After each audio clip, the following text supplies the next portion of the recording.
Hoje a gente vai mergulhar num tema, assim, super importante: segurança do paciente. Recebemos um material bem denso, uns trechos de livro técnico, sabe? Que falam dos riscos e de como tornar o cuidado mais seguro. Exato. É uma discussão que ganhou muita força, né? Principalmente depois de uns relatórios tipo O Errar é Humano, lá dos Estados Unidos, que, nossa, mostrou como os danos acontecem com frequência. Mas o ponto-chave é não é para culpar pessoas, e sim para entender os sistemas. São complexos. Pois é. E essa preocupação não é de hoje, né? Eu li que até no Código de Hammurabi, lá na Babilônia Antiga, já tinha coisa sobre responsabilidade médica. E o Hipócrates, claro, com o famoso primeiro não causar dano, o primum non nocere. Isso, milênios atrás já se falava disso. Mas assim, mais recentemente, figuras como o Ignaz Semmelweis, lá no século XIX. Ele foi fundamental. Ah, o Semmelweis, da história da lavagem das mãos, certo? Peral. Hoje a gente chama isso de IAC, né? Infecções associadas aos cuidados de saúde.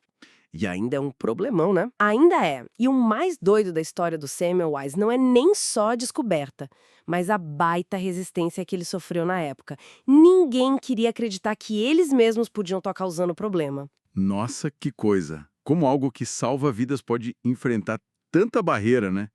Isso diz muito sobre a dificuldade de mudar práticas mesmo. Exato. E para entender os problemas de hoje, o material que a gente recebeu classifica as ocorrências, fala de incidente, evento adverso, ajuda a gente a organizar o pensamento, né? Ajuda sim. Como funciona essa classificação? Um incidente seria. O incidente é qualquer coisa que não deveria ter acontecido no cuidado. Ponto. Ele pode ou não causar dano no paciente. Por exemplo, conectar a bolsa de sangue errada. Se o paciente não tem reação nenhuma, foi um incidente sem dano. Boa. Agora, se ele tem uma reação grave ou morre, aí é um evento adverso. Entendi. E a classificação internacional da OMS, a ICPS, ela organiza isso melhor.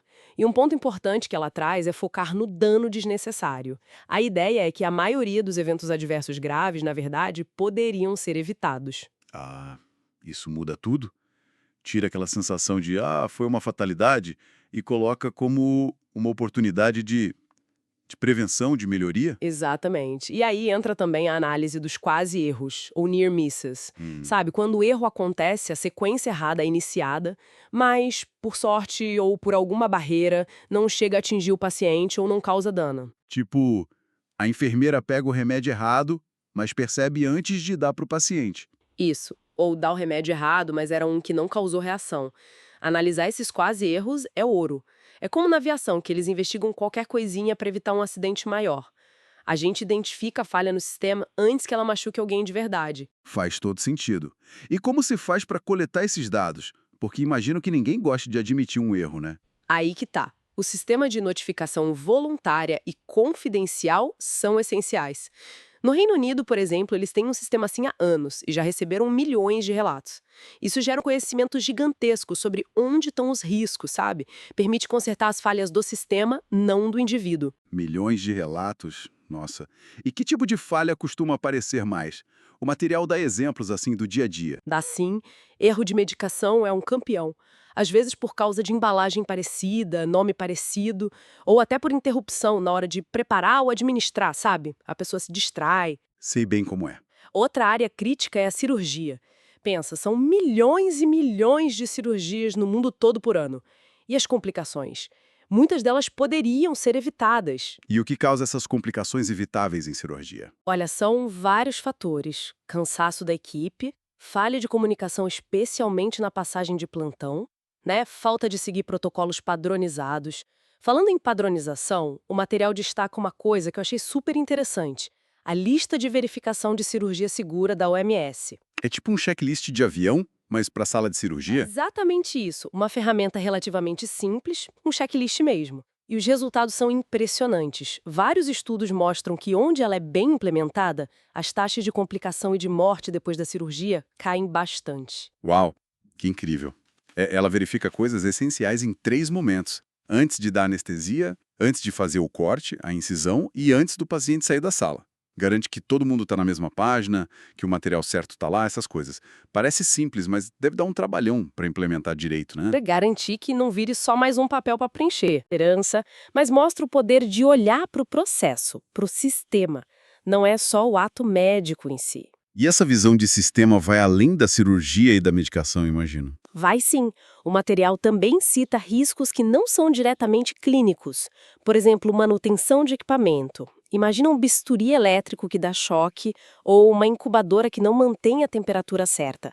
Pode causar um dano terrível. Nossa, verdade, nem tinha pensado nisso. Outro exemplo é o descarte de resíduos. Coisa simples, tipo o mercúrio das restaurações antigas de dentes, sabe? Se não for descartado direitinho, vira um problema ambiental e de saúde pública. Tudo isso faz parte da segurança. Entendi. Então, o grande recado que fica desse material todo é que segurança do paciente não é buscar o super-herói, o profissional perfeito que nunca erra. De jeito nenhum. É mais sobre construir sistemas fortes, né? Sistemas que ajudem a gente a fazer o certo e que tenham barreiras para evitar que um erro pequeno vire uma tragédia. Perfeito, essa é a ideia. É uma mudança cultural, que não acaba nunca. Precisa de colaboração, de aprender com o que dá errado, com os incidentes, e de entender que a segurança é trabalho de todo mundo. Da direção do hospital, do médico, da enfermeira, do técnico e até do paciente e da família, que também têm seus direitos e podem ajudar. Muito bom. Fica então a reflexão, né? Da próxima vez que a gente interagir com o sistema de saúde, seja como paciente, seja como acompanhante, como será que a gente pode, talvez fazendo uma pergunta a mais ou estando mais atento, contribuir um pouquinho para um cuidado mais seguro para todo mundo? Uma boa pergunta para a gente pensar.